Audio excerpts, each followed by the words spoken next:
Le sujet est abordé par tous et partout. À la télé, à la radio, sur Facebook ou Twitter, mais le réseau social où les Français échangent en face à face, c'est le café. À Watt, les habitués de ce bar se demandent encore ce qui a bien pu arriver dans la nuit du vendredi 13 novembre dernier.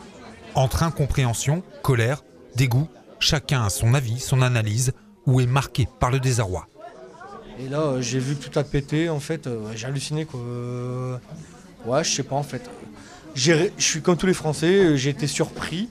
Et en fait, quand tu vois vraiment ce qui se passe exactement, j'hallucine quoi. Franchement, je n'ai même pas de mots en fait. J'ai été profondément outré par ce genre d'actes. Je trouve ça honteux d'utiliser des religions pour faire des actes abominables comme ça. Tuer des gens qui n'ont rien à voir dans les histoires, je trouve ça un petit peu honteux. Tout ça parce qu'ils veulent imposer une dictature et un régime de la peur. Donc ils attaquent tous les pays qui aident ces pauvres gens, donc les États-Unis, la France. Là j'ai entendu qu'il y a la Belgique qui va être aussi menacée. Je suis rentrée chez moi comme un vendredi soir, voulu regarder une émission habituelle et tomber là-dessus, atroce quoi. Surtout ayant déjà vécu là-bas et ayant de la famille sur place quoi. Je pense que c'est mettre ça sur le dos de la religion, mais au final c'est pas ça du tout quoi. Chaque religion a sa place, mais il faut pas se servir de ça pour dire je fais un attentat. C'est vraiment contre l'humain et je trouve que c'est un acte qui aurait pas dû avoir lieu quoi. Difficile en tout cas de verbaliser ou de comprendre. Ici, les habitants refusent de se cloîtrer chez eux et tentent de vivre normalement, sans angoisse ni crainte.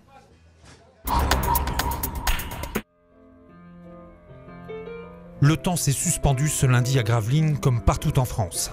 La municipalité, les habitants et des élèves se sont réunis autour du monument aux morts place Albert d'Anvers. Les visages sont graves, les traits parfois tirés et les yeux embués. Après le dépôt de gerbes de fleurs par les élus, les collégiens ont aussi salué la mémoire des victimes avec 129 roses blanches. Des anonymes leur ont emboîté le pas dans un silence assourdissant. Imagine qu'il n'y a aucun paradis. C'est facile si tu essaies.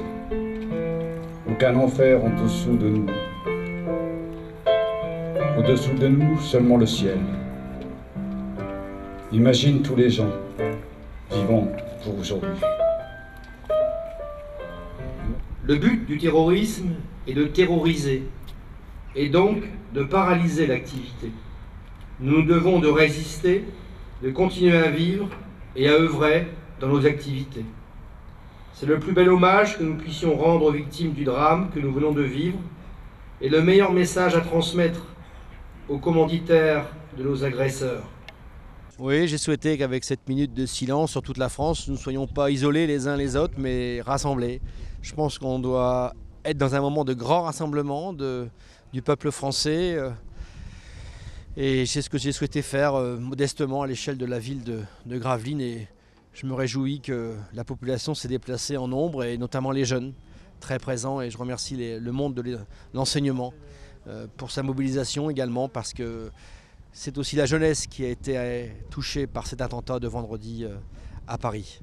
Mais je suis confiant dans notre pays, dans sa capacité à, comme je l'ai dit, à trouver les voies et les moyens pour mettre définitivement fin à ces agressions qui touchent le peuple français.